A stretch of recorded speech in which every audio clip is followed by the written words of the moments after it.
Good evening, everyone. All right. Welcome to the LBJ Library and Museum and the Future Forum, and to what I'm sure is going to be a lively debate. We're so glad to have you all here this evening. The Future Forum is your host for the event this evening, and I know that many of y'all are members, and thank you for being here. For those of you that are not members yet, I hope that "yet" is the important word there, and we hope that you will join. We're going to have information afterwards at the reception, information about the Future Forum and about joining, if you are so inclined, and we hope you will. Also about the reception, importantly, the reception will be afterwards, third and fourth floor. We will have a book signing by our authors and speakers this evening. So after we finish here, head down to the third floor, grab a drink, you can purchase their books, get them signed, and then you can head to the fourth floor and get a little bite to eat. And we hope that you will stay around for a few minutes and chat afterwards. Finally, I'm going to introduce very briefly our moderator this evening. And for most of y'all, if anyone who lives in, around Texas, or on this planet, you already know our friend Evan Smith. He is a friend of the Future Forum, and I'm happy to say a good friend of mine, but his more distinguished title is as the editor of Texas Monthly and the host of Texas Monthly Talks. And with that, I will send it over to them. Thank you all for being here this evening, and thank you to our panel. Catherine, thank you.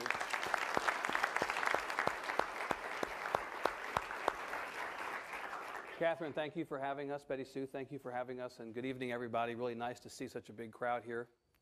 It is indeed my job, as Catherine says tonight, to moderate or umpire or referee. We'll see in a little while which one of those things it's going to be.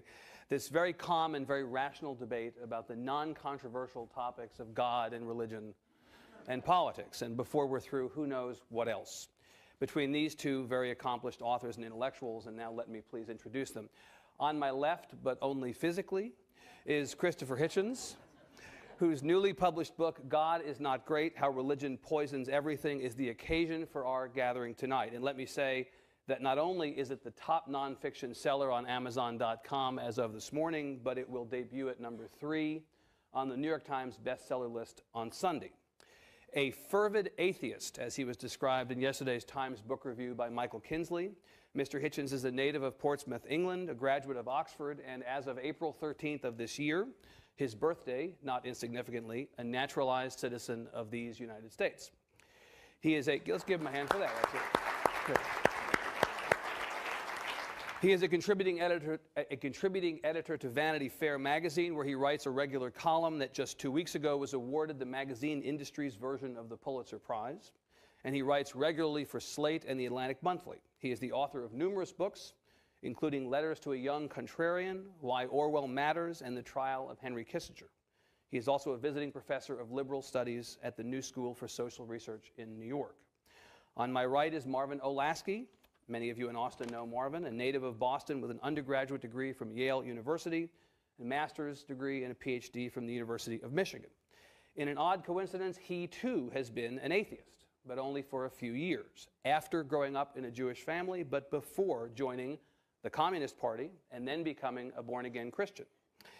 He's a professor of journalism at the University of Texas at Austin, where he's taught for 24 years. He's also a syndicated columnist and the editor of World, the Christian news weekly, since 1992. He is, like Mr. Hitchens, the author of numerous books, including The Tragedy of American Compassion and Standing for Christ in a Modern Babylon, but is surely best known as the author of the phrase compassionate conservatism, which came to be associated in the comparatively halcyon days of the late 90s with then-Governor George W. Bush, whom he advised on matters of religion and public policy. Mr. Hitchens, Dr. Olasky, thank you both for being here. Let's give them a hand.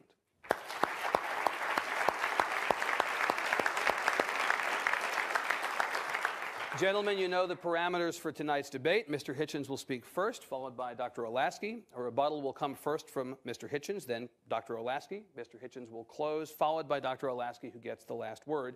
Or at least that's the theory. Don't hate the umpire. And I'm saying that to them as much as to you, actually.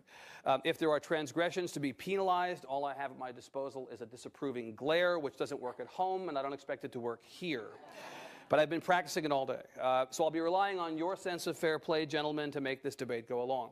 At the end of this, the plan is for our guests to take questions from the audience before retreating to the signing table, I guess, on floor 3. Any questions? Yes. Yes, yes, sir. I didn't know what the parameters were until just now. How long do you want me to talk for? Well, I think the plan was 20 minutes, give or take, 20 minutes, 10, 10, 10, For an 10. opening burst? Yes. Okay. And it will be a burst. It will be a machine gun blast rather than a rifle shot, I'm sure. Okay. So, Mr. Hitchens, then let's begin. The floor is yours. I could make this pitch in 5, and I could make it in 30, but I can adjust it to 20. I'll make it 15, I think, and because it's, unless I'm mistaken, both about the character of this great state and this great library and city, people come to events like this in the hope of being heard as well as of listening. And it's not a topic on which people are usually without an opinion. So let's agree, if we can, not to trespass too much on the public dimension of the soiree. The reasons for atheism, or as I would prefer to say, anti-theism, are, I would say, as follows. The first and the simplest objection to religious belief is that its metaphysical claims are not true, in fact are false, and come from a period that I would describe as the infancy or the fearful childhood of our species, when, because we have brains that seek for information and seek for explanation, brains that even now prefer a conspiracy theory to no theory at all, and are bound to do so, and indeed in some ways a right to seek in this way, explanations had to be found for things that seemed at the time inexplicable. And in the absence of crucial information, we didn't know, we had no way to know that the Earth went around the sun. Didn't know that there was a germ theory that would explain disease. Didn't have any means of knowing that earthquakes were the result of living on the crust of a cooling planet in a rather odd solar system where most of the planets are either too hot or too cold to support life, and our own is in large part too hot or too cold to support it either, and where the remainder lives on a climatic knife edge and always has. Some design, by the way, and that's just of one solar system. We didn't know that matters of this kind, earthquakes, waves, disasters, were not punishments. It was quite possible to listen to those and even to believe those who thought that they could explain. But for these people, a double problem arises. There is first the difficulty of, if not the impossibility, of demonstrating the existence of any creator or designer at all. I think I say something uncontroversial when I say that no theologian has ever conclusively demonstrated that such a designer can or does or ever has existed. The most you can do, by way of the argument from design, is to infer him or her or it from an apparent harmony in the arrangements. And this was at a time when that was the very best that, so to speak, could be done. But religion goes a little further than this already rather impossible task and expects us to believe as follows: that the speaker not only can prove the existence of the said entity, but can claim to know this entity's mind. In fact, can claim to know it quite intimately, can claim to know his or her personal wishes, can in turn tell you what you may do in his name. A quite large arrogation of power, you will suddenly notice, is being granted to the speaker here. The speaker can tell you that he knows. He cannot tell you how, but he can tell you that he knows, for example, that heaven hates ham, that God doesn't want you to eat pork products. He can tell you that God has a very, very strong view about with whom you may have sexual relations, indeed, how you may have sexual relations with others. He can indicate, perhaps a little less convincingly, but no less firmly, that there are certain books or courses of study that you might want to avoid or treat with great suspicion. Now, this suggests to me already a design. I think I can see a design shaping up here, and I think I can see who designed it and created it. I think it was man-made. I think the whole inference, because you can certainly see a design at work, is that this is human, that it was designed at a time of great distress and great ignorance, and that it had an enormous advantage, the design of which can be inferred from every one of its practices. It gives to people, ministers, priests, rabbis, shamans, whoever's cell phone that is should know that we know where you live, by the way, and where your children go to school. It gives to those people power in the here and now, the only place where it really counts. If you are His Holiness the Pope and you have arrogated to yourself, for example, the power to bind and to loose and to decide who may read what and how many tithes must be paid, how many holy days must be observed, how many disciplines must be followed. Are you seeking power in the hereafter, or are you seeking it now? It seems to me very obvious, that inescapable conclusion, that it's temporal power that's being talked about. And of a very dictatorial kind, I might add, an absolutist kind, a kind that is not open to the ordinary challenges. The divine right of kings was something you had to challenge not just at the risk of your life, which might end quickly, though the end itself would be slow and painful. The end would be final, but you were told you risked your immortal soul and the rest of your life too. That's quite a powerful instrument of secular discipline.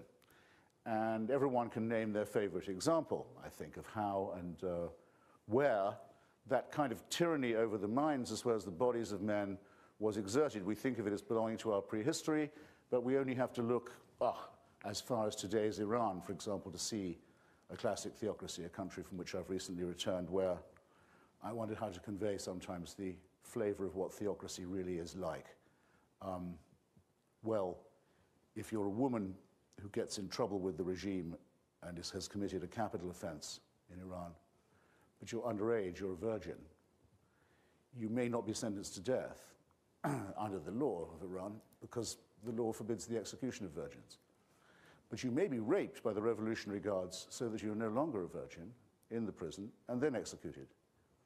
I think that sort of conveys what people feel they're allowed to do when they think they have God on their side. And I could tell you far worse than that about what the arrogance of power is when it thinks it's backed by the divine.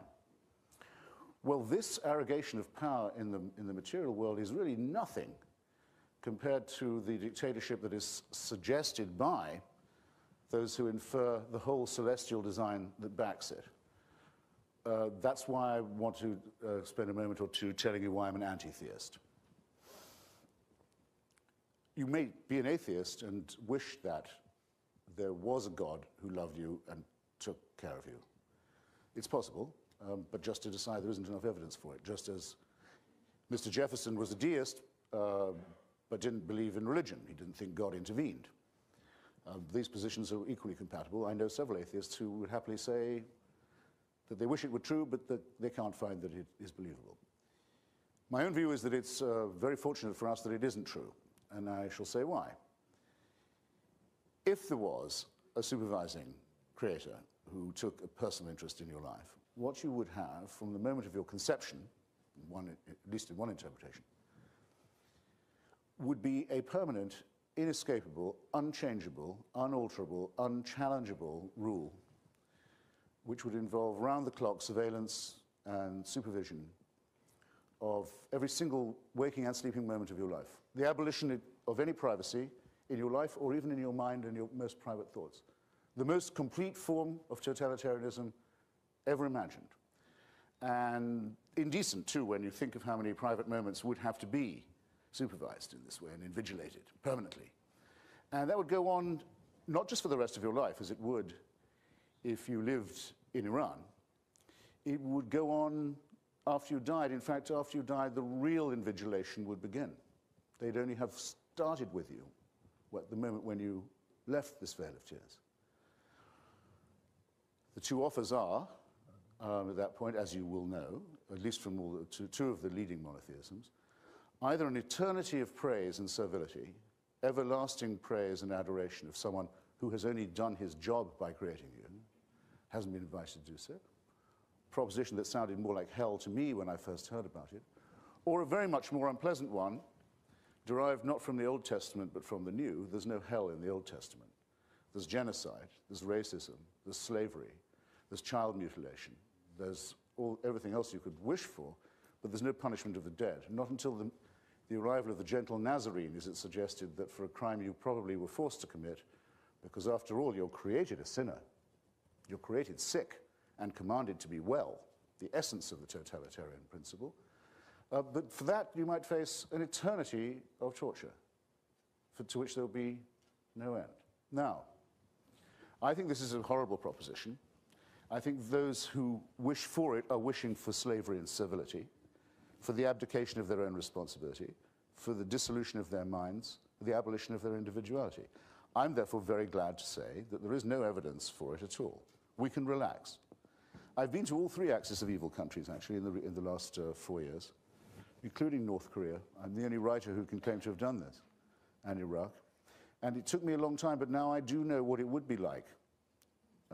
What the question is, how to answer the question I had when I was little, what would it be like to have to praise someone all the time, from the moment you got up till the moment you lay down again? And that would be your only right and your only recreation, and it would be the only culture that you had, because in North Korea that's what you get to do. In North Korea you can praise the dear leader and you can praise the great leader. The great leader and the dear leader are in fact the same person. They're reincarnations of each other according to the dogma. The place is only one step short of a trinity. The dear leader, who we lampoon, the little dwarf, is only the head of the party and the army, not of the state. His father's head of the state. Father's dead now, has been dead for some years, but he's still the head of the state and will be forever. North Korea is therefore what one might call, I tried to call, a necrocracy, or a mausolocracy perhaps, or a thanatocracy. And you have the right only to praise and adore and thank for every single thing that you get. You owe thanks to these people. That's what it would feel like. The most unending pointlessness, the most unending nothingness, nullity, smashing of the personality, destruction of everything that counts as self-respect or dignity. But at least you can die and get out of North Korea. And you cannot do this with Abrahamic religion, which I therefore renounce as something essentially evil. Now, one consequence of its man-made character, and one way of demonstrating beyond very much doubt that it is man-made, is its proliferation. We have, I think, two choices here. Either man-made God or God-made man. If it's the former, nothing much remains to be explained. If it's God-made man, it's very hard to see why there are so many religions and why they're constantly at war with one another. Make the opposite assumption that man has invented religion and God, nothing is left to be explained. There is no mystery. There are, of course, innumerable proliferating cults, sects, confessional discrepancies, warring churches, schismatic groups. Most of the violence in Iraq, as we know, is not directed at our own brave soldiers and their allies among Iraqis, but at other Iraqis by other Muslims, who think it's cultural to blow up each other's mosques, something a secularist would never agree to do, to blow up, say, the Golden Dome at Samarra. We know from pre-monotheistic times, we know from Sophocles and Antigone, that any person of ordinary morality has a natural resistance to desecration, to profanity. We wouldn't do that. They would leave it to the religious to do it, which you always can. The last time American troops were needed in a context like this, it was because the Christians of Bosnia and Herzegovina and Croatia were tearing each other's throats out, burning each other's churches, killing each other's children, all of it with a divine warrant, all of them, every last one of them, a faith-based. On that occasion, the Muslims were the most civilized people in the case. It doesn't make any difference. Almost everybody gets, as it were, their turn at bat to be the most intolerant among the religious. But to say that this is man-made, it seems to me to say something that's almost obvious. Now, I'm saying all this. Okay, I'm saying all this in the United States, where I must now say something I've been waiting for months to say, actually years to say, my fellow Americans. Thank you. I sometimes think you don't understand how lucky you are. Yours is the country that has the only constitution ever written that absolutely insists on the separation of these ideas from the state. When the Baptists of Danbury, Connecticut wrote to Mr. Jefferson calling for a wall of separation, they were worried about what? Who did they think was going to persecute them? The Congregationalists of Danbury, Connecticut was the one they were afraid of. And rightly so, because the Congregationalists would have given them a really hard time if they'd been allowed to, if they could have seized any local power. This fighting, not just about religion, but between the religious, this desire to have the freedom not just of religion, but from religion, is enshrined in the founding documents of this country in a way that should make you very proud.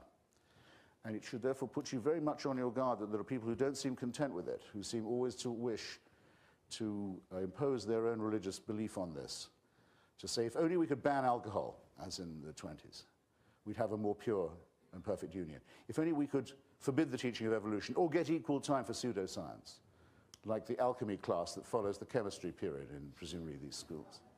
or the astrology class that comes after the astronomy studies moment. Everything will be fine. Resist this with every fiber of your being. Join me, in fact, in my new favorite slogan. Mr. Jefferson, build up that wall. Thank you. Okay. Mr. Hitchens, thank you.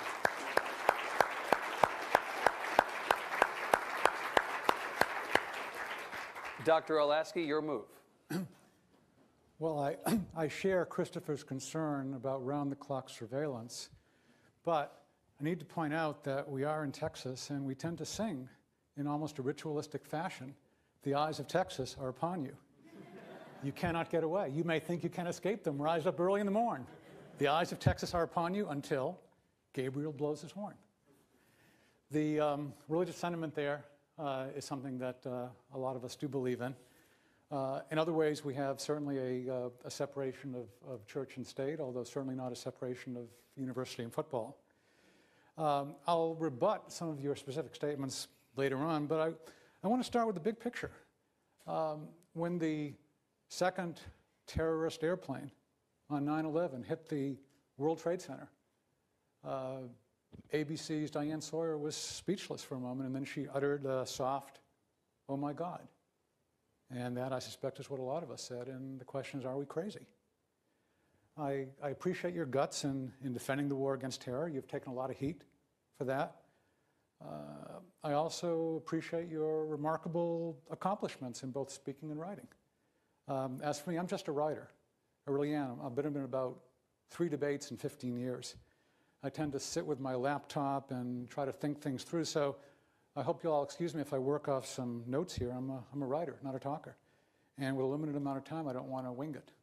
So let me start with a confession. When Evan here pushed me to take on this debate, I finally agreed, as you'll recall, but I predicted that Christopher would wipe the floor with me. But now, having read his book, having listened to him, I'm more optimistic.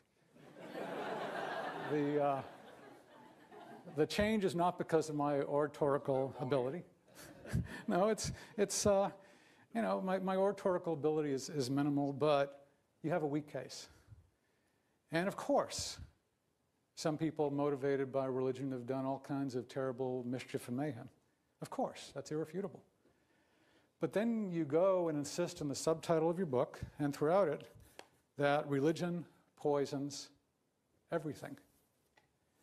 And that's a hard charge to prove, I think. Everything? Everything? It sounds improbable. Are 1.3 billion Muslims all murderers?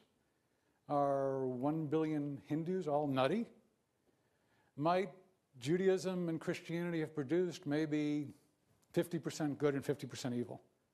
If not, how about 45% good? Well, 40%, 30%, 20%? Will not Christopher relent from his anger if there's 10% that's good? I've gone page by page through this book. It's a delightful book to read, especially preparing for debate because of all the extreme statements. I could just lay it out page after page after page, but that would be a very dull presentation. There's also Texas wisdom, you know, if you don't strike oil within 20 minutes, stop boring. So I'm going to challenge just a few representative points. On page 4, Christopher, you write that religion produces a maximum of servility. All religions? With that enormous variety of religions in the world that you pointed out, do generalizations like that make sense? And just looking at the Bible, you read it through, where Abraham and Moses and David and Job, were they servile? I mean, they all argued with God at various times. They weren't servile. On page 7, you write that religion spoke its last intelligible or noble or inspiring words a long time ago. You know, Martin Luther King Jr.'s speeches, with all their biblical imagery, were certainly inspiring. Many UT students, many students I had heard the Dalai Lama when he spoke here, and they were inspired. And Pope John Paul II's words inspired many people to rise up against communism in Eastern Europe. On page 17, you write that religion does not have the confidence in its own various preachings even to allow coexistence between different faiths. You know, there's an annual pro-life march in Washington, not far from your home. There are over 100,000 Catholics and Protestants every year. They walk side by side along with groups from Jews for Life, Buddhists for Life, and so forth. On page 32, you write that the 19 suicide murderers of New York and Washington and Pennsylvania were beyond any doubt the most sincere believers on those planes.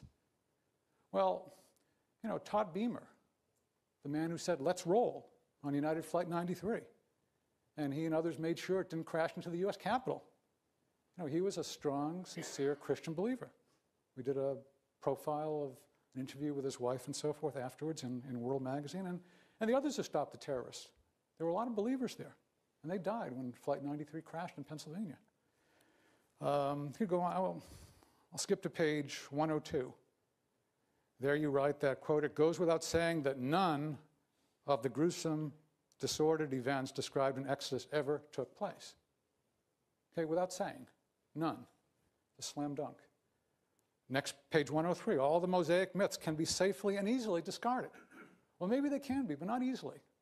There are a lot of very thoughtful people who have spent years of their lives looking at it and trying to figure out what's going on there. On page 104, next page, all 5 books of Moses are an ill-carpentered fiction. Now, a lot of pronouncements like that were made back in the 19th century, particularly the late 19th century. But again and again, biblical accounts considered mythical have gained new archaeological support and respect. You know, scholars at one point back in the 19th century said that the Hittites described in the Bible did not exist, nor did rulers such as Belshazzar of Babylon or Sargon of Assyria. And of course, archaeologists now have recorded all those civilizations, those reigns. There have been lots of brilliant people who have spent their lifetime studying those writings that you so readily dismiss. Princeton's Robert Wilson, he knew 26 ancient languages and dialects. He could read just about all that remains from the ancient Near East. And he was impressed with the accuracy of those accounts that you so readily discard. You remind me, I admire your speaking and writing, you remind me of a character in the great movie, I hope many of us have seen it, The Princess Bride. There's a character, Vizzini. He's so smart that he says, "Have you ever heard of Plato, Aristotle, Socrates? Morons!" Well, you're a little too quick to dismiss some of these folks from the infancy of the human race. You know, great theologians, great historians, and sure, I mean, of course we know more about science and medicine and technology and lots of other things than people used to, but are we wiser than Socrates? Are we wiser than Isaiah? You write on page 160, "One knew, of course, that the whole racket of American evangelism was just that, a heartless con." You know that everything in American evangelism is a heartless con, a racket? I've been a reporter over the past 20 years. I've reported stories from around the country of people who, well, maybe or maybe not they're heartless, but they're evidently very stupid because they've spent their time in a racket that's yielded them no money. I mean, you live in Washington. You could easily visit some of these racketeers. You could drive for an hour or so north to Harford County, Maryland. It's north of Baltimore, just west of the Susquehanna. It's a land of forested rolling hills, leafy neighborhoods, small towns. They're, you know, playing a losing game of tug of war with the strip shopping centers and the malls and the fast food eateries and the housing developments. So it's pretty typical, sort of ex-urban area in some ways, but there's one small church in that county that I've gotten to know pretty well. Mount Zion has at least 30 families in it who have adopted kids, often hard-to-place kids. You could visit the home. It's easy. I'll be glad to arrange it for you. You could visit the home of one family, the Coonies.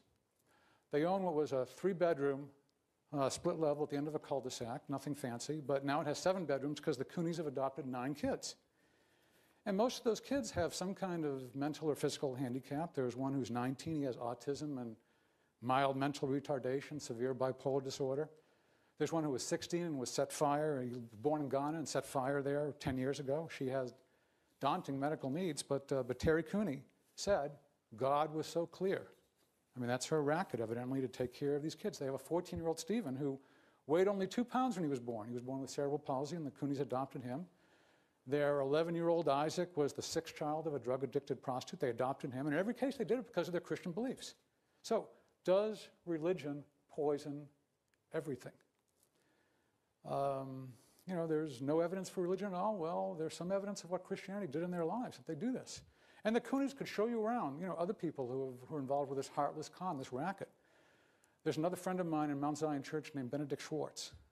He's the CEO of a software company, but he's left that now for, well, he's moving to Africa next month. He's already adopted a daughter. He wants to save some AIDS orphans in Africa. He began praying with a group of Mount Zion members about whether the church should found an orphan's home in Africa. And there were some folks who wanted the sanctuary to get air conditioning first, but the pastor agreed with Benedict that helping people in Africa was a higher priority. Now, 2 summers ago, my wife and I visited the outcome of that discussion. It's called the Children of Zion Home. It's in Namibia. We met the 50 children who live there. Most of them have lost at least one parent to AIDS. There are several, including, well, one boy who was living in a tire who were rescued from slavery. There were 2 deaf boys who had lived in the streets. There were 11 children, last count, who are known to carry the HIV virus. That orphanage would not exist except for Christian belief. Now, next month my wife and I will be back in Africa visiting another orphanage. This is the one that Benedict is moving to Africa to build in Zambia. And that's what one church has done. On the cover of this issue of World, this is a photo of a child that my wife and I met at a Christian work in South Africa. You could look at this kid and you could say, well, he's getting some food and, it's to my knowledge, it wasn't poisonous food. He didn't drop dead. Tell him that religion poisons everything. You don't have to go to South Africa to see that. I mean, you live in Northwest Washington. You write books with this absolutist, you could almost call it a sort of totalitarian fundamentalist rhetoric in some ways of, hey, everything is exactly, I know everything about this and I know it's all a con. All you have to do is go a few miles to poverty-stricken Southeast Washington. You could visit, for example, the Children of Mine program in Anacostia. I've been there a few times. Hannah Hawkins she's invested 2 decades. She invested 2 decades in this. It's an after-school program. Kids go there. And she said that without Jesus, you're empty. You're just out to sea floating. You don't know where to go. And she gives her life for those kids. And there are efforts like this all around this country. I'm glad you're a citizen. I hope you get a chance to see some of these. If there are folks in the audience here who believe that religion poisons everything, which is what Christopher wants to tell us, you don't have to go to Maryland or Washington to see differently. I've driven down I-35 and visited with Freddie Garcia in his San Antonio home. He used to be an addict, and he was a hater of white non-Hispanics. Then he became a Christian and started this program called Victory Outreach. He's led hundreds of people out of drug abuse. He counsels folks of all skin colors. You can't tell me that religion poisons everything. There are dozens of ex-addicts. I've interviewed them. They've told me that Christianity fought the poison that almost killed them. Or you or anyone here, you could drive east on 290 to Houston. You visit the youth home that Kurt and Shelley Williams set up. These are also people I admire. They've helped to transform the lives of hundreds of teenagers who are heading into drugs and crime. They say, quote, we are unapologetically a Christ-based program. Or anyone here can drive up I-35. You can drive to Dallas. You can meet Christians who have set up community centers and form a crack house. Tell them that religion poisons everything. Tell that, I won't give you the whole tour, but, tell that to a gymnast in Indianapolis, a guy named Tim Street, lots of others there. Or met a paraplegic weightlifter in Philadelphia named Nemo Cologne. Tell him that religion poisons everything. Religion saved his life.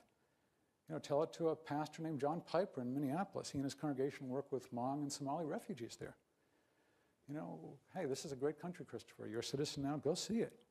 And you can reply that you've seen terrible things done for religious reasons. I believe you. I've seen terrible things done too. There are lots of religious things that poison some things. And maybe you'll tell me the subtitle was put there by your publisher over your objections, that you really don't believe that religion poisons everything. Well, we'd be making progress, but, I don't know. I won't go on. The history of Christian poverty fighting in America. Before you say that religion poisons everything, okay, take the metro from your home, go over to the Library of Congress, read there about a fellow named Charles Brace. This was a guy in the mid-19th century. He was motivated by his Christian beliefs. He walked the streets of New York City and wanted to gain a personal understanding of the problems that orphans faced there. And over a 40-year period, he built lodging houses in New York City that provided shelter to tens of thousands of abandoned kids. He placed 91,000 of them in adoptive homes over a 40-year period. I'll tell you, one of the best days I've ever spent in research was at the Chicago Historical Society. I just spent a day reading the journals of a woman named Helen Mercy Woods. Again, motivated by her Christian beliefs, from 1881 to 1903, she ran a shelter in Chicago for pregnant and unmarried women. And you just read these journals, month after month, she's giving attention to these women who had been discarded by their boyfriends or parents or anyone, and she helped them rejoice as their babies were born, and she helped some of them to get married, others to place their kids for adoption, others to get jobs. I could mention hundreds of more. I've written about this, but you know, they weren't in an evangelical racket. Their Christian beliefs actually helped them to understand that there were a lot more things more important than money. There's another sector of American history. I mean, you mentioned the separation of powers. A lot of that is because of the Christian understanding early in American history that, in fact, all have sinned and fall short of the glory of God. So you don't want to concentrate power. It's very different than Islam, which believes in concentrating power in caliphs, who are the religious and military and political heads. The whole idea in America, coming out of this Christian idea of sin and lots of sin to go around, was that you spread it around. You don't concentrate power. You have a separation of powers. And that comes out of a Christian understanding. Or the whole reason that you and I can be independent journalists is because of Christianity. Until 1735 in this country, journalists had one job description: to make the king and his associates look good. If you wrote something negative about an important person, truth was no defense at all. In fact, truth made it worse. They had an expression: the greater the truth, the greater the libel. Because if you wrote something that was true, it was more likely that people would believe it. And if you were, in many ways, discouraging people to put all their faith in the king or royal governor, then you'd be thrown in jail. Truth was no defense at all. Seditious libel. In 1735 in New York, there was a Christian newspaper editor named John Peter Zenger, who wrote that the governor was taking bribes and stealing land, which indeed he was. And so he ended up in jail. And then came the trial, and you can read the transcript of the trial. Zenger's lawyer appealed to the members of the jury by reminding them that biblical prophets had criticized the kings of their time. Zenger's defense essentially was, hey, if God's authors did this, so can Zenger. And the jury bought it. The jury declared Zenger not guilty. And that verdict reverberated through the colonies, and there wasn't a single prosecution for seditious libel after that. And, you know, Christopher, you note on page 271 that you don't have to put up with any fatwas here. I'll tell you, a lot of that's because of Christianity. Religion does not poison everything. And there are others who have concluded this as well. I mean, I don't want to just talk about my research. I met a couple of weeks ago Bob Woodbury, who's an assistant professor in sociology here, and he sent me his dissertation that he wrote recently at the University of North Carolina. I hope it's published. Because he describes how Protestant missionaries advanced education in British colonies because they wanted the people to read the Bible in their own language. And they created schools. They had mass literacy campaigns. And sure, I mean, you can look at missionaries who did harm, lots of it. But Woodbury shows, and he has lots of multiple regression analyses and all that good stuff, that evangelism, I'm quoting him here, evangelism by 1900 is by far the most constant predictor of modern elementary education all over the world with their British colonies. And that's part of an overall pattern. You can read historian Elizabeth Eisenstein. I mean, she's shown the Protestant Reformation led to a huge development of mass literacy in Europe. And Christians took the lead over the centuries in setting up hospitals. I mean, you can read the works of Jonathan Hill from your alma mater, Oxford, or Alvin Schmidt from Illinois, or Rodney Stark of Baylor. And they can show you the long-term effect of Jesus telling his followers to love their neighbors as themselves. And these writers, I mean, they're by no means propagandists. They're careful scholars. And, you know, your subtitle, How Religion Poisons Everything, compare that with the subtitle of one of Professor Stark's books. His subtitle is How Monotheism Led to Reformations, Science, Witch Hunts, and the End of Slavery. So the good and the bad. And that's a more balanced view, and that's what I hope you'll come to. I mean, this evangelical tendency, 1 minute, to help others, not poison them, continues today. Nicholas Kristof wrote in the New York Times that America's evangelicals have become the newest internationalists, fighting sexual trafficking in Eastern Europe, slavery in Sudan. There's a Jewish leader, Michael Horowitz, who gave me a call this afternoon. We were just talking about stuff, and he reminded me of what he had written to evangelicals. Here's what he wrote. You have led the way in taking on the slavery issue of our time, the annual trafficking of millions of women and children into lives of sexual bondage. You have led the way in organizing a campaign to end a growing epidemic of prison rape. As you define your human rights successes as central to who you are and what you've done, it will no longer be possible for those who fear your faith to crudely caricature you or ignore the virtue that Christian activism brings to American life and the world at large. And Michael spoke too soon, because despite all the evidence, Christopher, you write that religion poisons everything. You really don't believe that, do you? Everything? Thanks. All right, 10 minutes. Mr. Hitchens. Good, well, thank you. Go get him.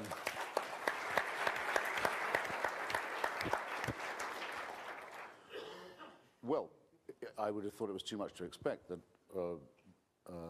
this other speaker would have devoted all his remarks to me too. I mean, they don't exaggerate when they say Texas hospitality. It's very kind of him to make me his special subject, but let me try and take some of his points in order. First, a very small one, the Diane Sawyer point. I think she did say that when she saw the second plane go in, but I've seen the film, the only film there is, of the first plane going in. It's rather harder to see, and so you get the first words that are said in the post-9/11 era, or the immediate post-atrocity moment. And those words are spoken by a man on a big fire truck in New York, where the camera is mounted. And he says, can you guess? Yes, you can. Holy shit. And that was exactly a correct description of what was going on. Much more accurate than Diane Sawyer calling on God, which even I will do when I've run out of words, or above all, concepts. Yes, of course I'll say thank God. What else is there to say? I'll say it, if you like, as a courtesy, but don't over-attribute it. Now, had I said that philanthropy was poison, or charity was poison, I think you would have probably had me over a barrel. I say in my book, I give quite a lot of time to it, actually. I have a moment in Africa, in northern Uganda, where I was recently. I don't just sit in northwest Washington, as it happens, where I was doing the following thing. I was seeing the progress of probably the most cruel and horrible war, not just in Africa, but anywhere in the world, since, I should think, the Khmer Rouge in Cambodia. I think it outpaces the Darfur War in its horror and cruelty, if not in its scale, for this reason. You've probably heard of the Lord's Resistance Army of northern Uganda, and of its terrible leader, Mr. Joseph Kony, who wants to impose the rule of the Ten Commandments on Uganda. He's a former altar boy, and whose army is made up of kidnapped children who are turned into zombies and sadists at a very young age and sent out to kidnap other children to replenish the ranks. And there's a real evil to this because, of course, even the Acholi tribe, the people who suffer most from this ghastliness, don't want very rigorous measures taken against this terrifying little army of children for fear that their own kidnapped children will be killed. So it's a sort of double indemnity.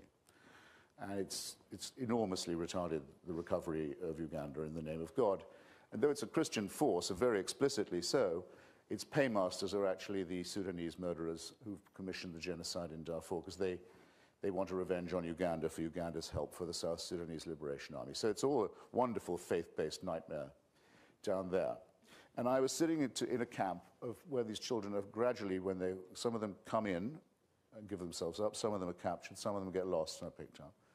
Terrifying children with guns and eyes of stone, who've learned so much about cruelty in such a short time that it shrivels your heart, being rehabilitated. And the people doing this were rather fundamentalist, but very decent Christian group. Can't remember exactly which, the World Forum something. And I was sitting with the man who ran it and said, well, I'd like to ask you a question. I said, as an unbeliever, which of you do you think is the most sincere Christian? I mean, here's Mr. Kony, who really goes out and fights like an Old Testament man, and says he's going to impose the law of his tribe and his people and his teachings on everyone. And he wants the Ten Commandments and nothing else. And there's you. And you're doing what any secular group could do. I mean, Amnesty International could be doing what he was doing. Not Amnesty International, in fact, but you know what I mean. Human Rights Watch, in fact, in Uganda is doing that and much more. And I know literally hundreds of secular missionaries and human rights workers who do what they do for its own sake, not to proselytize for a church or witness for a faith. Actually, to my surprise, the man took the question very seriously. He said, I often asked it myself. I don't know which of us is the real Christian. I have no means of knowing. Maybe it's Joseph Kony, maybe it's me. Well, you see, my case is the following.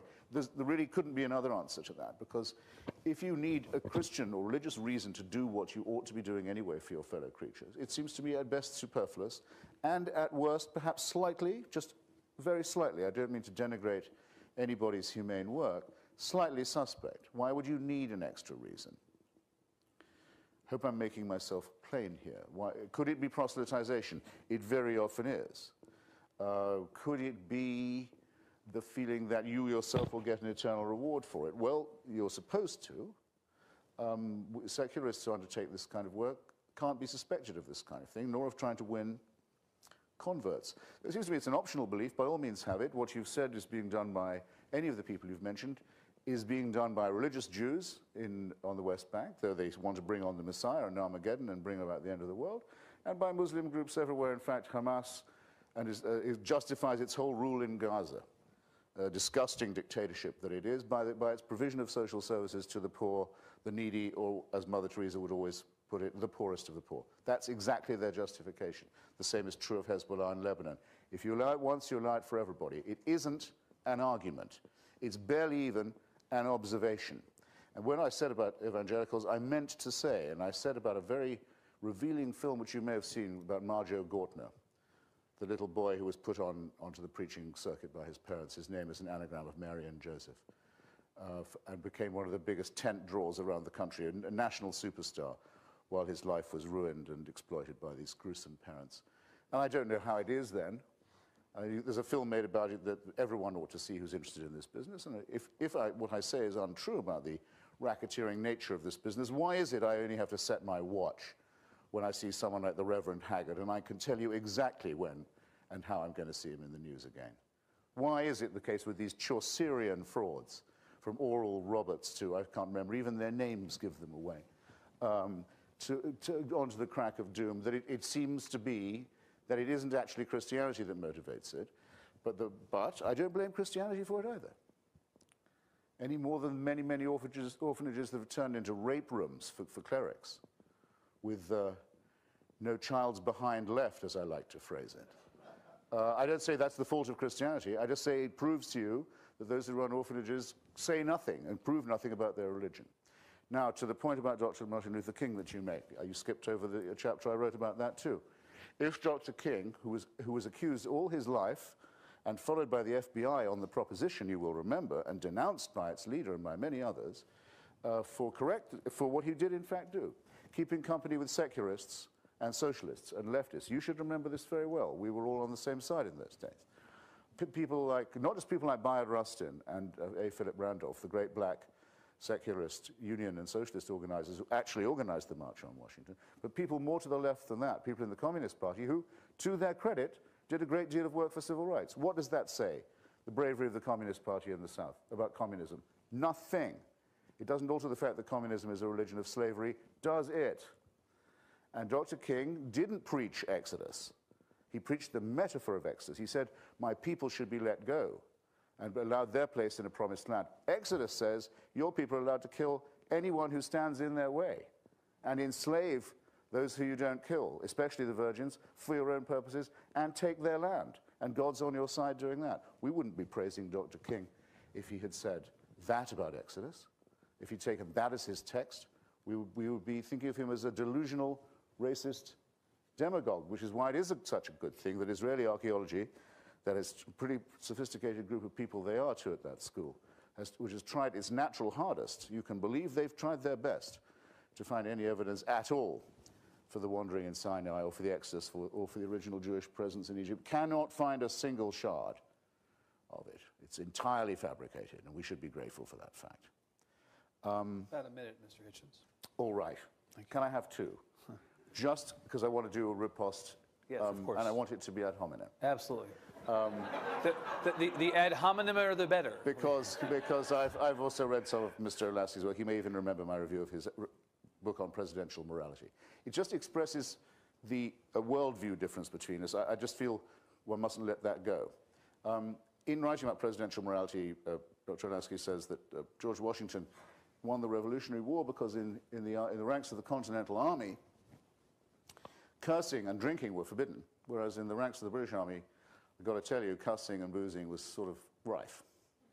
And I think your words, if I remember them correctly, I haven't had a chance to look them up, were godly policies brought forth victory. Now, here's the difference between us. I do not believe that God intervenes in human affairs. And I think it's rather profane. In fact, I think it's disgraceful to suggest that he does, especially when it's on your side. I will comment only that first, probably the Revolutionary War was won by the French Army and Navy, came in on our side at the crucial moment, in which I'm very sorry to say there was a good deal of boozing and expostulation. Second, Thomas Paine, certainly the most famous brandy drinker in American history, wrote the relevant documents that were read at Washington's order to the troops to stiffen the morale at Valley Forge, and carried a musket himself, soaked in the sauce as he was. Third, that my former fellow countryman, smashed as they were and full of rude words, still managed to hold on to Canada, India, most of Africa, Australia, New Zealand, still cursing and boozing away, and beat every other army put into the field against them for many years afterwards, from China to Peru. Be very careful when you talk about virtue, of whatever kind it is in the world, human virtue, precious enough as it is. Be very careful not to degrade such examples of virtue and courage as we have by associating them with the supernatural. They don't require this defense. They may well suffer from it, and they will make the speaker look foolish. Thank you. All right.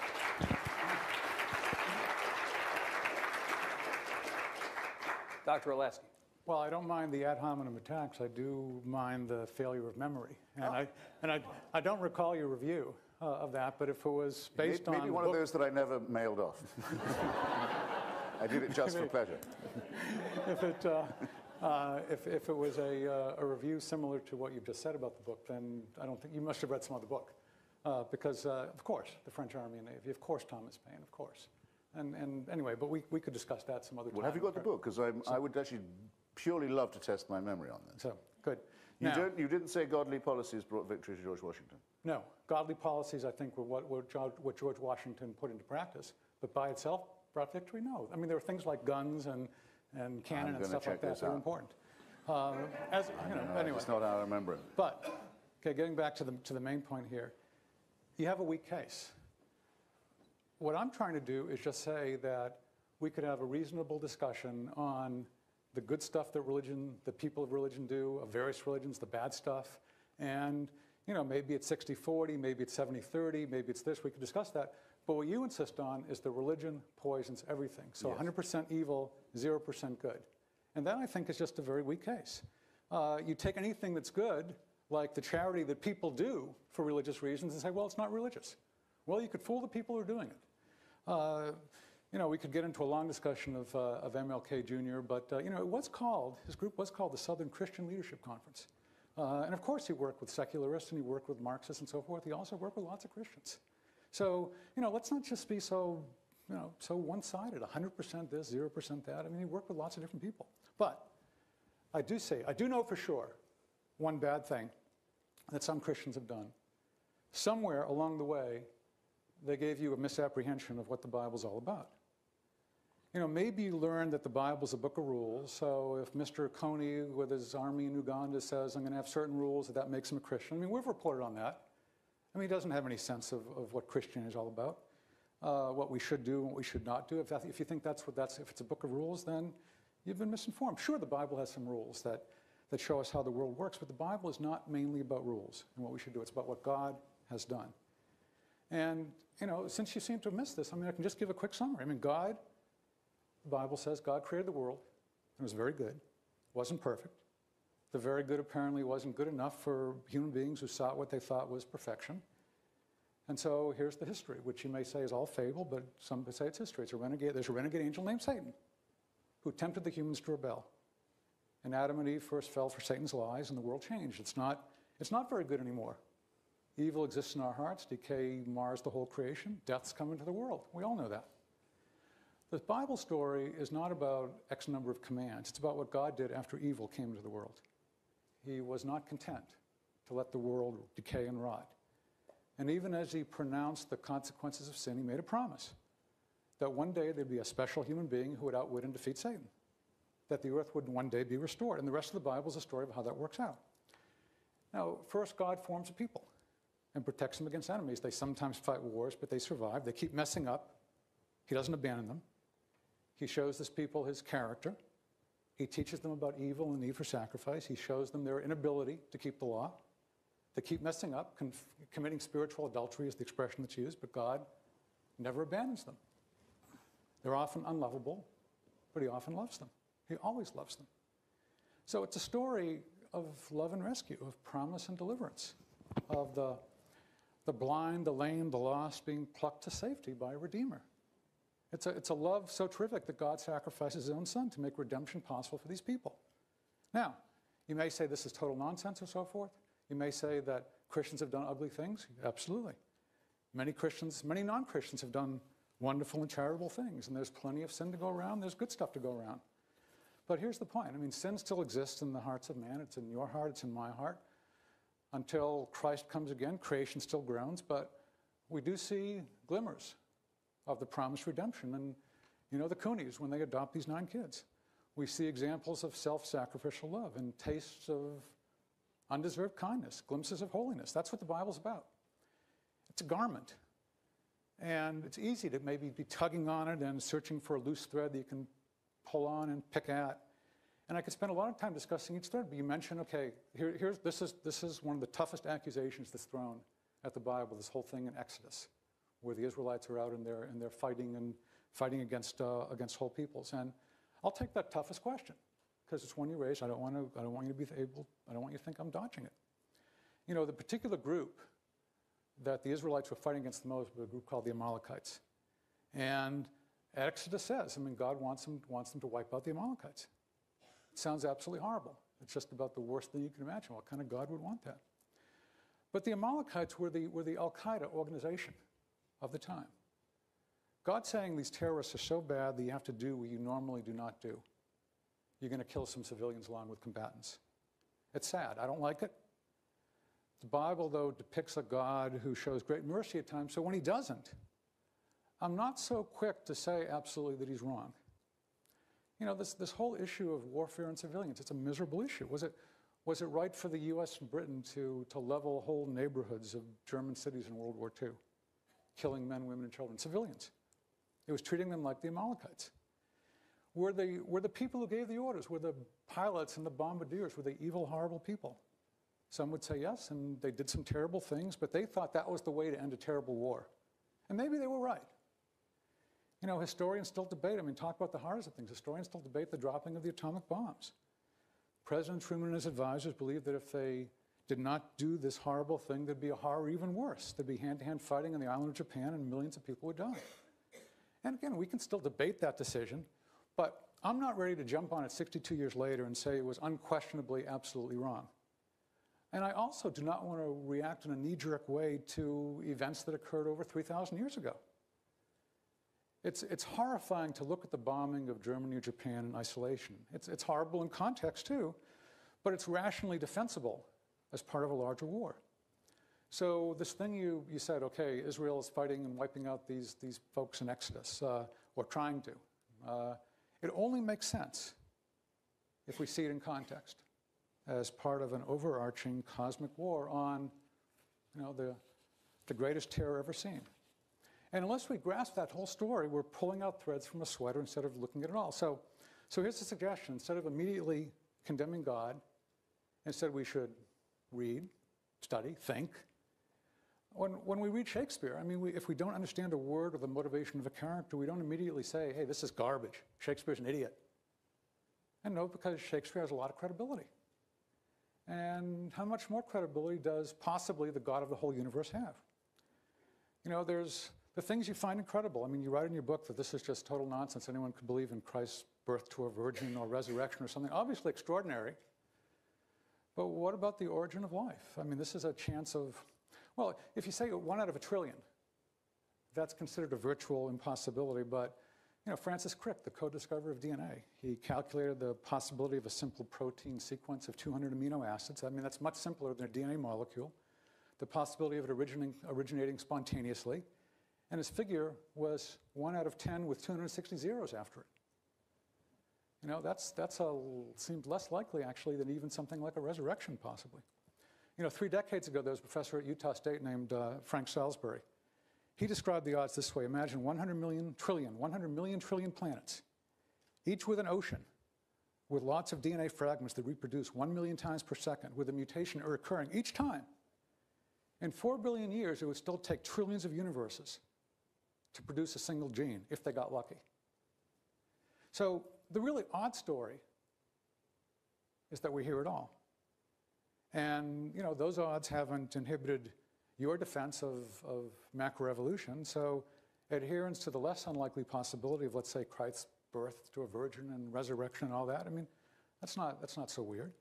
If God created the whole world, the whole universe, then resurrection or other miracles, it's easy. That's the context. But let me mention one other thing. In the midst of horror, got 2 minutes? Yeah, this is like the horror of Hurricane Katrina. Again, God's grace shines through. We've heard a lot. I wrote a book about the folly of FEMA and how other groups, including Christians and Muslims and Jews, responded. And here's a typical view from the mayor of Gretna, Louisiana. Church workers were the first volunteers on the ground. It's churches that made the difference in Hurricane Katrina recovery. And I was reading coverage of this, and you're familiar, of course, much more so than me, with the left-wing weekly in Britain, The Guardian, Guardian Weekly. And there was a writer there who asked why Christians, quote, are the people most likely to take the risks and make the sacrifices involved in helping others, end quote. And it's interesting. You can almost see the synapses sparking in the writer's brain. He says, quote, it ought to be possible to live a Christian life without being a Christian, or better still, to take Christianity a la carte, yet it is impossible to doubt that faith and charity go hand in hand. Now, you want to separate the two, impossible? I mean, evidently that writer had not learned at the feet of Christopher Hitchens. Damn straight. Mr. Hitchens. Oh, we have another one? Yes. How long is that? 10 minutes. Last 10 and then 10 more from Mr. Olasky. Well, 98.9% of all the species that have ever been on Earth are extinct now. And whatever process it was that set this in motion or kept it going, the process of evolution and natural selection from which we have so self-evidently evolved, is a very pitiless one. It doesn't seem to be one that makes very many discriminations or chooses which species is to survive or which to be condemned. Stephen Jay Gould, in his wonderful book on the Burgess Shale, which I have an allusion or two, makes a very telling and I sometimes think chilling analogy. He says if you could put the tree, or he says more like a bush of evolution, the paleontological remains that you find have gone off on a branch that ended up nowhere. It doesn't go up, in other words, in an ascent. It goes out, fans out in a long bush line. If you could, as it were, run all that back onto a tape, then play that tape again, there's absolutely no guarantee that it comes out the same way. Another branch could have thriven as ours might have withered. That's how random it is. Evolution doesn't know we're here. It didn't intend us to arrive here. It won't notice if we go. It will never know we were here. The stars look down, that's all they do. They don't care. As W.H. Auden says, a wonderful poem, in which the rather marvelous remark is made, if affections unequal be, let the more loving one be me, which Joseph Brodsky said could itself become the basis of a religion of love. Anyway, the poem begins by saying, looking up at the stars, I know quite well that for all they care, I can go to hell. Religion is a combination of debasement and servility. I'm returning to a point I made earlier, with the most extraordinary solipsism. I'll try and put that better. In return for your being told that you sinned before you were born, we had a quick refresher on that just now. You sinned, you committed crimes that are original to your species, for which you have no direct responsibility, but for which you cannot shake yourself. You're born guilty, created sick, commanded to be well, as Fulk Gravel puts it. And that in the Quran, you're told you're made out of a clot of blood by your creator. In the Bible, it's from the dust, and then women wrenched even from that rather muddy, imperfect creation as a lesser species. All this, and that you must go, as we all used to have to do, and confess your sins, say, mercy on me, a miserable sinner, wretched, guilty, unworthy. In return for that humiliation, in return for this total abolition of your self-respect, this conviction of having done wrong, you're told, but there's good news. The universe, the whole constellation, the whole celestial globe, the whole thing was designed with you in mind. So you can be, from someone totally abject and totally shamed, a complete solipsist, a raging egomaniac, the center of the universe, someone for whom it's all been planned. And not only that, but God has a plan for you too. And not only that, he was prepared to subject one of his children to revolting torture to prove his love. If you'd been present when that sacrifice, that human sacrifice was going on, you would have been in duty bound to try and stop it. But if you did, you wouldn't have been saved. If you'd done the moral thing and said, stop this now, I can't watch a human sacrifice, I can't watch someone being crucified. Stop it. No. You do that, you've missed your chance for salvation. This is madness. This is madness. And how many generations of humans went by not even knowing of this fantastic idea, dying in misery and ignorance and shame before it was suddenly decided, maybe I'll torture a son to death today and rescue the rest of them. Who can believe this?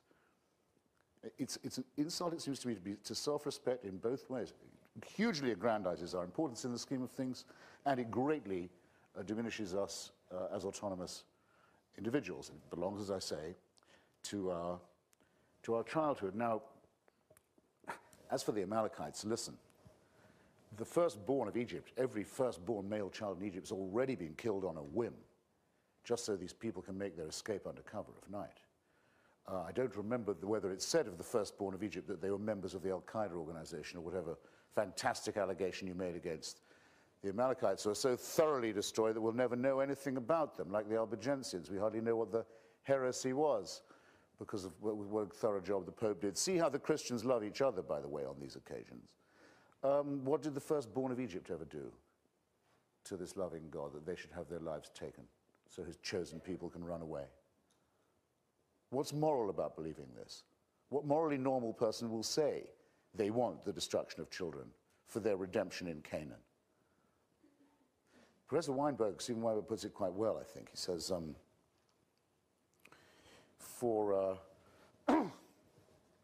a morally normal universe situation,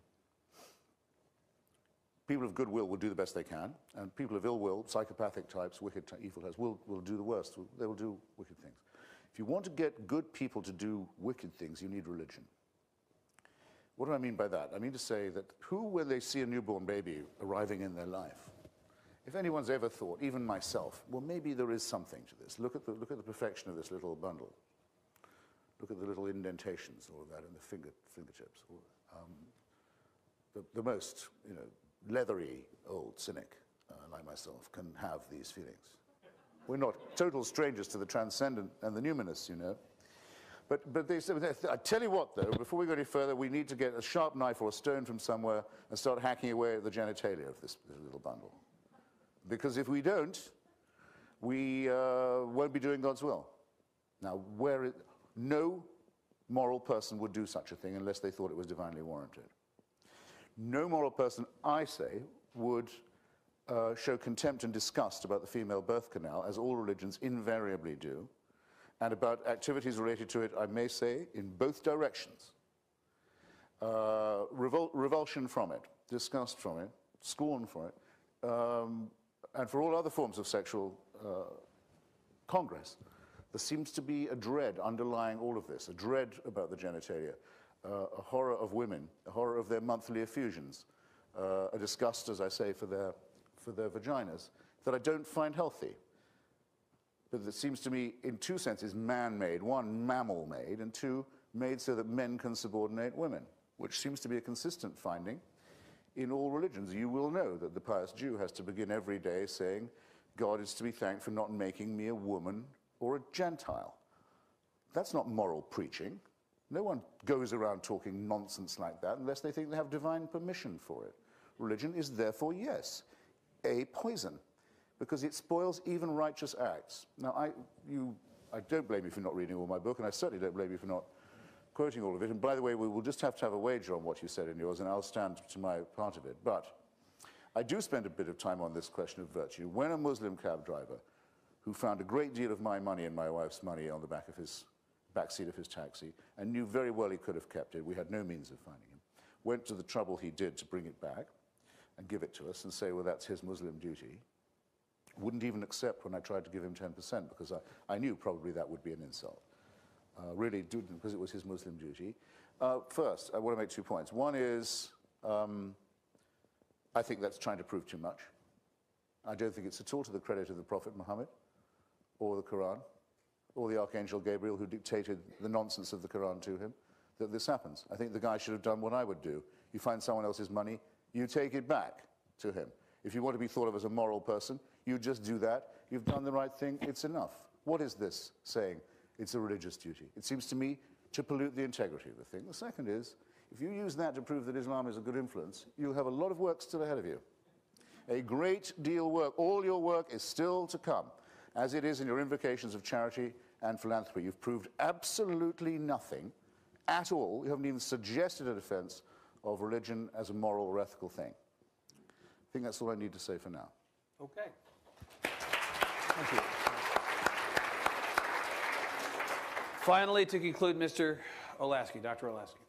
Well, you've given us, Christopher, a lot of excellent lines from your book, and I recommend it to people. I mean, it's witty. Very handsome of you. Yeah, it's well written. I think sticking with it and writing as you do, I mean, does show a certain virtue, although you may not like that term. And that's one of the things I've tried to point out in the book you refer to, that lots of things are important in war and in debate, and one thing that's very important is character and virtue and leadership. People will follow those they admire and often won't others. So all these things are important to take account of. But I'm troubled here by the way that you speak and you continue to speak with absolute certainty about all these things. And in fact, if our existence is random, it's all random, why should we trust what you say at all? Why should we believe it at all? It's a random utterance. You could do something entirely different half an hour from now. It's all random. We could talk more about a lot of the points you raised. The Amalekites, of course, were not wiped out. If you're familiar with the book of Esther, Haman is one of their descendants. And actually in Jewish lore, Hitler was a descendant, and so forth. So, you know, there are a lot of things we could talk about. I mean, you say this is madness. You're generalizing about all religions again, men subordinating women and so forth. Let me just talk about that. And this actually ties in with this whole question you've raised about whether any of these scriptures could possibly be believable, that perhaps they were all written as propaganda booklets. Let's look at the Gospels. If they were just propaganda, their authors were really idiots for giving women a vital role in the founding of religion. They showed women as the first witnesses to the empty tomb. That would just add to suspicion as to whether Christ truly rose from the dead. The positive view of women that you see in the New Testament is so different from a negative one that dominated some of the other cultures around them. There's just so much here. The precision and specific detail. I'll mention one thing that appeals to me as a journalist in the Gospels. There's been a long-running debate about whether they were written pretty soon after Jesus, within the first several decades, or whether they were written much later. 5 years ago, I remember an account when the Monitor, the USS Monitor from the Civil War, was pulled up from the ocean bottom.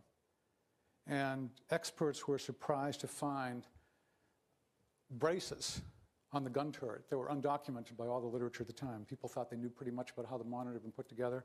They found these braces. They found mustard bottles where the crew had eaten.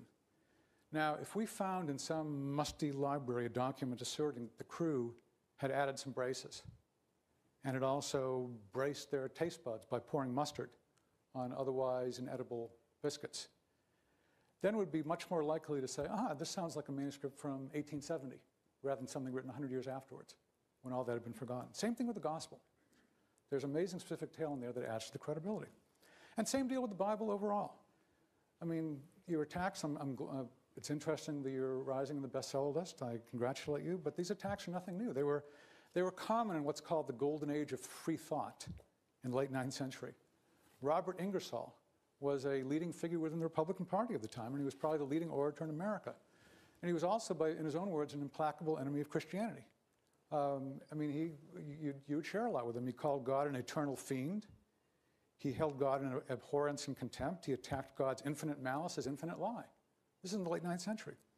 And he predicted, as did lots of others, the imminent demise of religion in general, or Christianity in particular. And he said things similar to what Christopher that you write, that when religious groups had an educational monopoly, it was hard to mount an attack on the concept of revelation and miracles, but here's what he wrote. Now that religion's monopoly has been broken, it's within the compass of any human being to see those evidences and proofs as the feeble-minded inventions that they are. So anyone can see that's feeble-minded. Well, what's happened? I mean, why is Christianity so strong in the US now? Why is it expanding rapidly? Africa and South America, and especially in China. My wife and I were there last year. It is like wildfire. To answer that, I think we need to turn your accusation on its head. It used to be that atheists could talk about the unique evil of religious dictatorships, and no one could show the problem was broader than religion because we didn't have a track record of secular dictatorships. Now we do.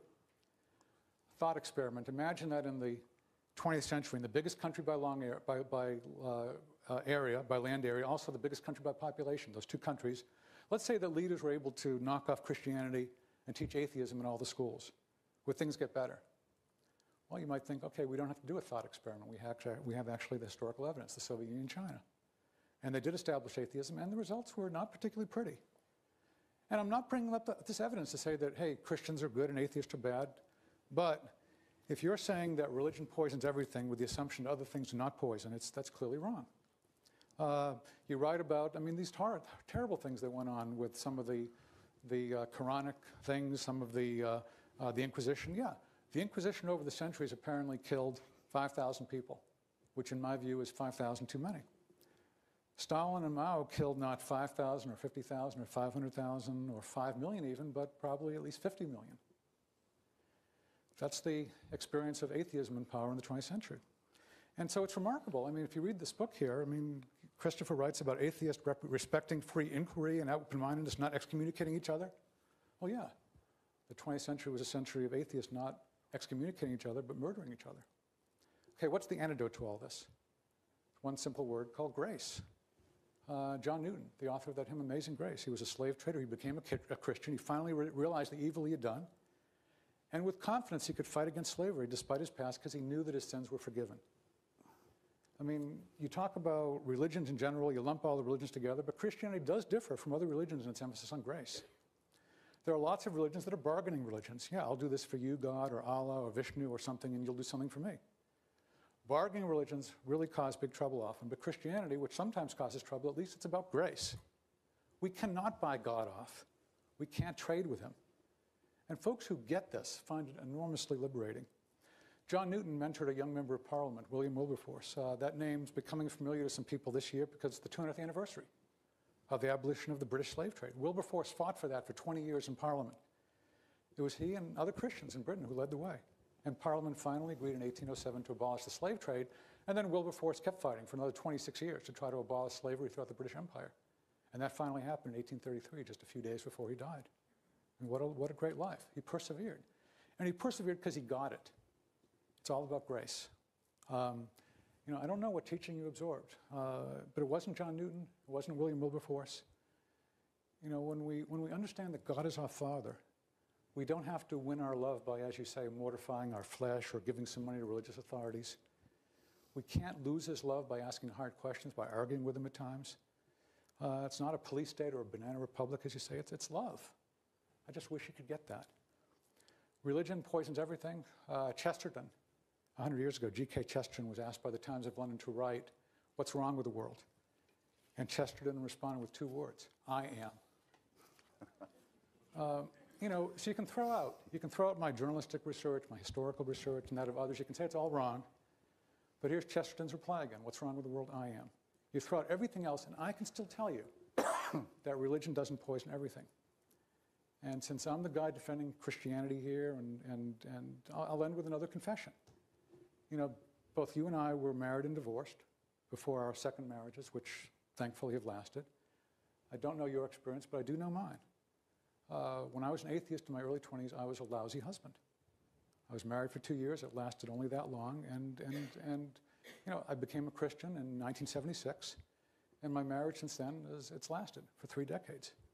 Now, I'm obviously not saying that only Christians or religious people have long marriages. And I'm just saying that in my own case, Christianity did not poison everything. Christianity was actually the antidote to the poison that was within me. I'm still selfish, but not utterly selfish.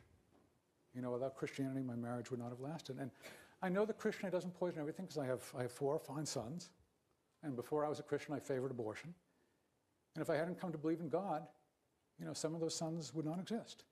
Christianity does not poison everything. In my own case, in the case of millions of people, it's the antidote to poison. So you can say, Christopher, that religion poisons lots of things. I'll agree with you, but not everything. I'll also suggest that atheism poisons lots of things.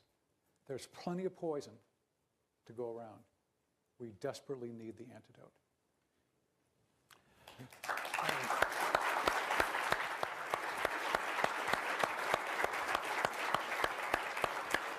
Well, I think that was just fascinating, just terrific. Now, we are to have questions, I believe, do we have time? But very, very brief questions from the audience. May we do that? Very, very brief before we have the signing part of this. Let's ask in the audience, anybody who's not been numbed into silence by this great debate in the back. Ma'am. Hello. That was really compelling, and thank you for sharing your time. I wanted to ask Christopher, you referred to the Lord's Resistance Army as evil, which I completely agree, and it's a very sad state of affairs. But I was wondering, in your use of the word evil, are you using it as an adjective, or can you believe in evil but not believe in God? No, I say in my book that I believe that evil is a real thing. I can't prove it.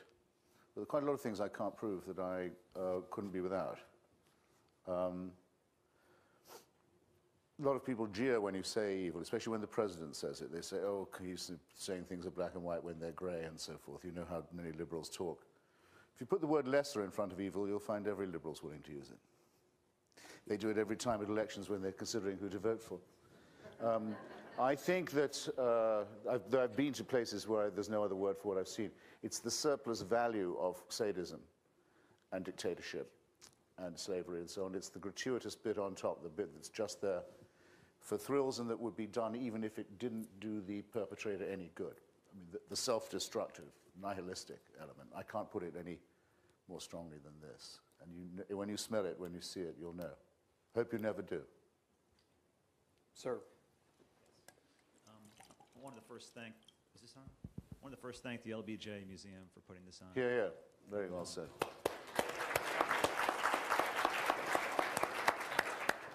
I'm a Christian, I attend church. I tend to be a lot more to the left than the right because there's this level of humanity that I find that tends to be a little more to the left, and maybe Dr. Olasky, you can help me with this. It just seems like I know it's biblical, it comes out of the Bible, and I've heard, to keep in the theme of politics and religion, I've heard Governor Rick Perry say it, that if you're not a Christian, you're going to hell, and kind of that whole, there's a whole level of, I call it a license to be arrogant that comes along with the religiousness. And I think there's a certain level of that, but I struggle, that's the point where I really struggle when it comes to being a Christian. So I'd love to hear from you as far as of how you support that level of arrogance, or us and them is probably a more politically correct way to say it, or exclusivity. Yeah, well, good question that we could discuss for a long time, but I don't support us and them in that sense. And I don't think that that Christianity is identical to the Republican Party or anything like that. There's a professor from Syracuse University who just came out with a book in December about levels of both charity and personal levels of monetary charity and personal commitment, volunteer time. Arthur Brooks found that, in fact, whether it's religious left or religious right, both groups give about 40% more of money and time than people who are secular, whether on left and right. So the things that unite Christians on the left or right are much greater than the things that divide us, and I would say the same about Jews and people of other religions too. And Hamas. I'm tempted to ask before we go to the next question, since Christopher and I are non-Christians, will we go to hell in your mind? I'm never going to say that about anyone. It's not my call. Per the governor's comment, okay. Sir. So this question is for Mr. Hitchens.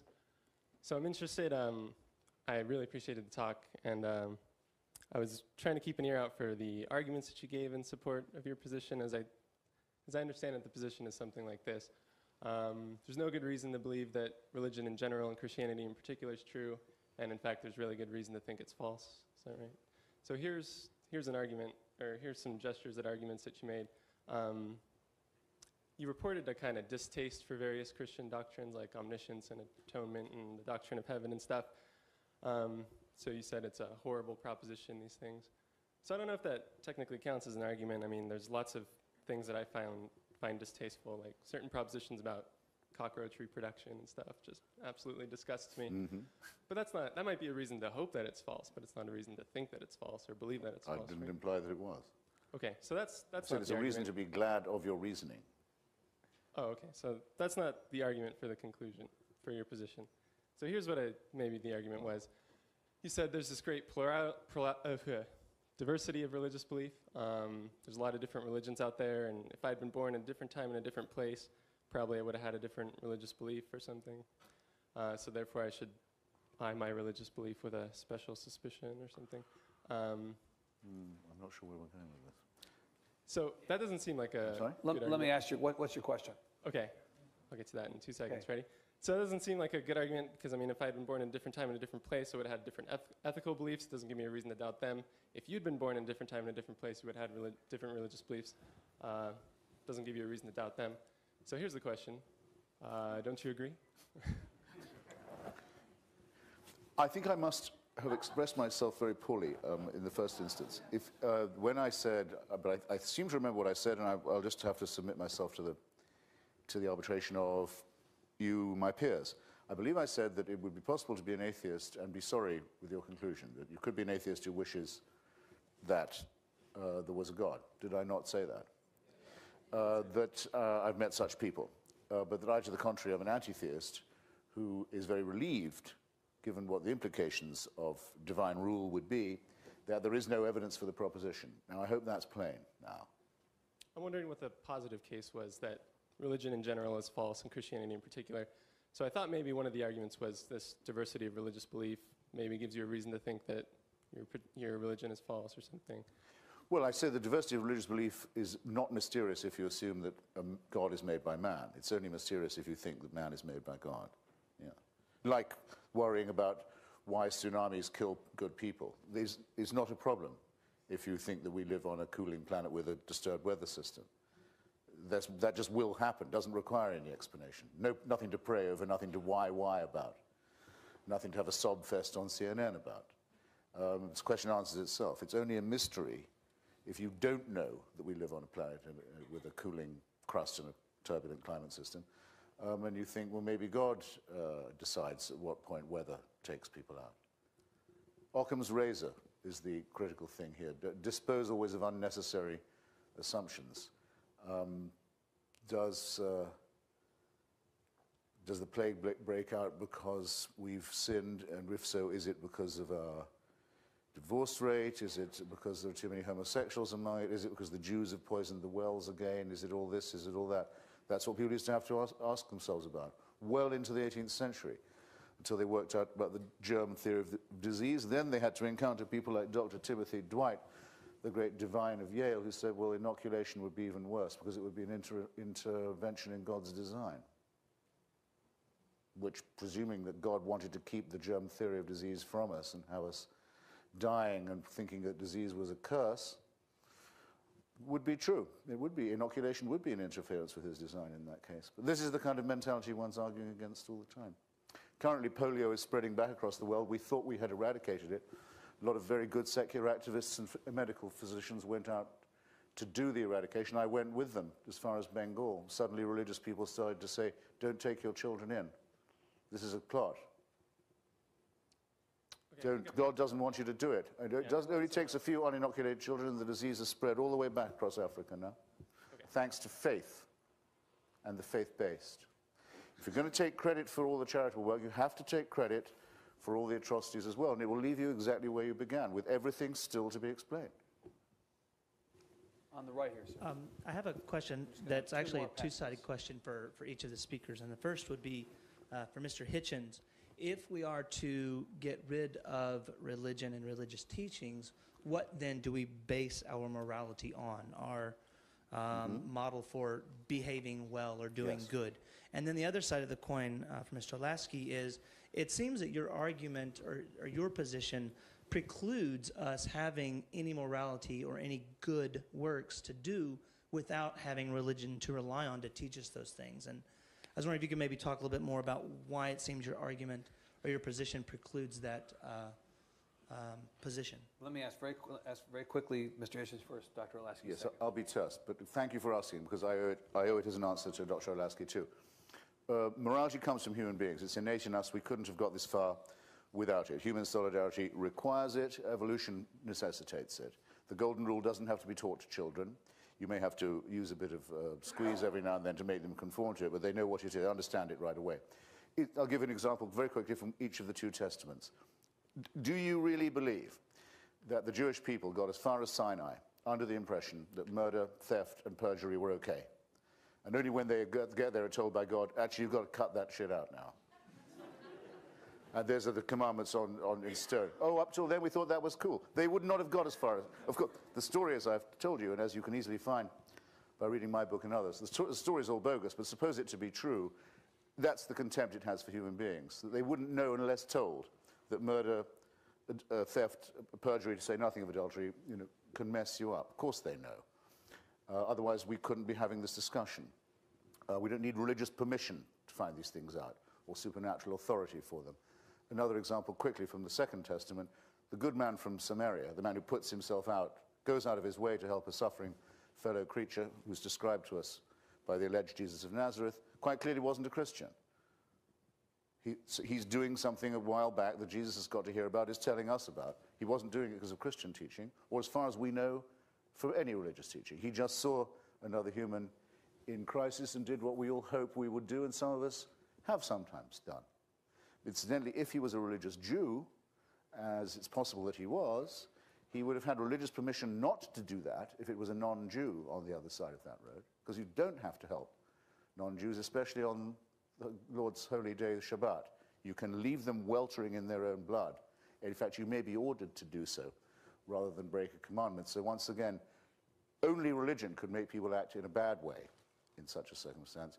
Ordinary humanism is more than enough. All else is superfluous, explains nothing, and or leaves everything remaining to be explained. QED. Thank you. Dr. Olasky. Well, there's so much to say, but I actually will be terse. That was terse. I didn't say short. So, yeah, without taking up a lot of time, you might want to go to sort of a standard theological dictionary and look up this expression called common grace, which I think is one of the ways in which this is explained. But there are other things going on, too. There's a great theologian named Francis Schaeffer that I'd recommend to people who has an expression called living off the interest. In some ways, the society we have here, does depend on some of the teachings and understandings that developed a generation, 2 generations, 3 generations ago. And the question is, are we still adding to that? Or indeed, are we living off the interest at that point? So these are critical questions. I just want to mention also, if we're going to talk about Timothy Dwight and inoculation, we should also just mention that one of the Puritan divines who gets often deservedly so treated with sarcasm was a fellow named Cotton Mather. And Cotton Mather in 1721 in Boston actually was very pro-inoculation, working with a doctor named Boylston at that time. Boylston Street's named after him. And Cotton Mather really pushed inoculation. He was a member of the Royal Academy of Sciences, and he pushed inoculation over the objections of lots of folks, including one of the newspapers in town that was run by James Franklin and his little brother Benjamin. So there are a lot of stories we could tell, a lot of history we could go into. We just don't have time for that tonight. Thanks for your question. We have 2 questions remaining, and then we're going to release everybody. Gentleman in the hat first, and then Senator Estes last. We'll close the evening. Sir. I was hoping for a debate like you had with Mr. Galloway in New York, where it was quite a knockdown, drag-out fight, but I guess we need 2 Brits for that sort of discourse. But I did want to ask, y'all used to be Marxist running buddies, and now you're war in Iraq running buddies. Is this the product of vanity, ideology, or perhaps some sort of religious commonality? You want to... Looking for the I'm willing to take a run at it, but... Dr. Olasky. Christopher can speak for himself of that, of course, as he does very well. But I just look in the war on Iraq as a subset of the war on terror, which some people look upon that as a discretionary war. We can engage in it or not. Some people look upon it as an obligatory war. I tend to think it's an obligatory war. I don't like it at all.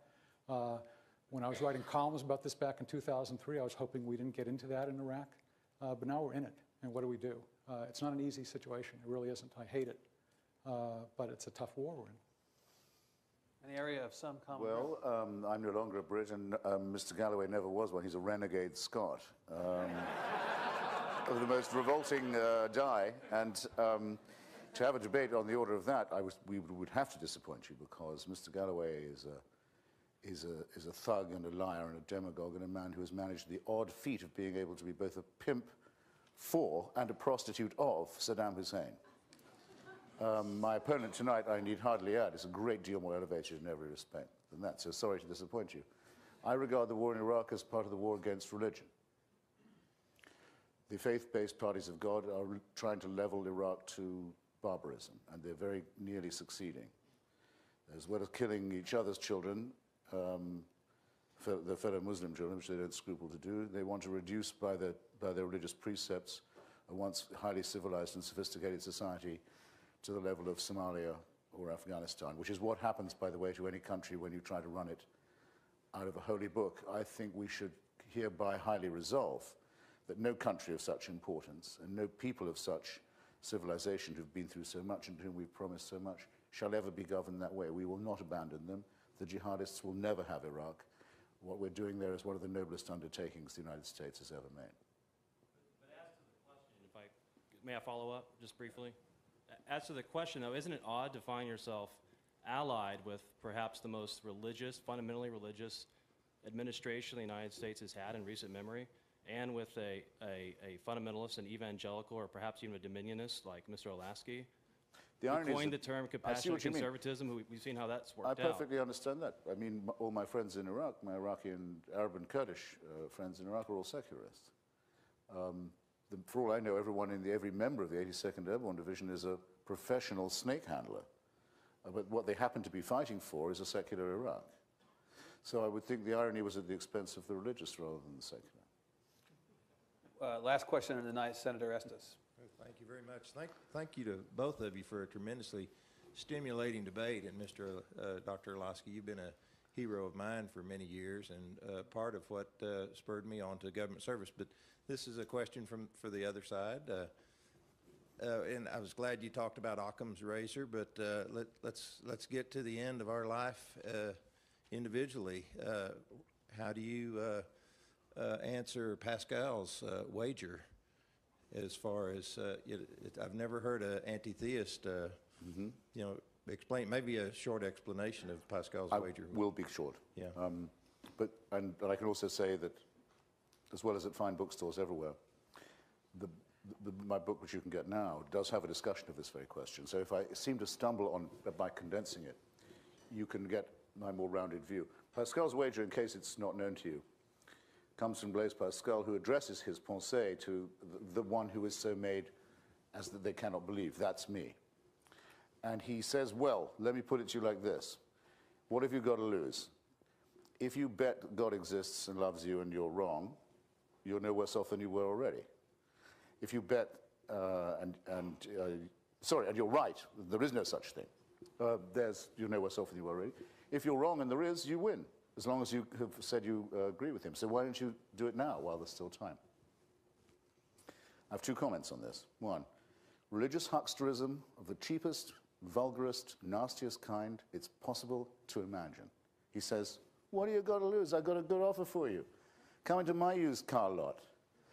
Come on, baby, just lie a little, and you never know. No, don't talk to me like that, and don't call it piety when you do, or be prepared to have piety despised. Second, Bertrand Russell, when asked this question, said that if confronted with his maker, he would say, I used to be able to do his accent, "Oh Lord, you did not give us enough evidence." I would go a little further. I would say, well, look, boss, if it's true what they say about you, that you're an infinitely kind, forgiving, all-fatherly person, this is certainly what your fans keep saying, do you not have a little room in your, obviously very capacious heart for someone who just couldn't bring himself to believe in you and really, honestly, truly couldn't? As opposed to someone who won't spend half their life on their knees making fawning professions of faith because Pascal told them it was a good bet. Which of us is the more moral? Which of us is the more honest? Which of us is the more courageous?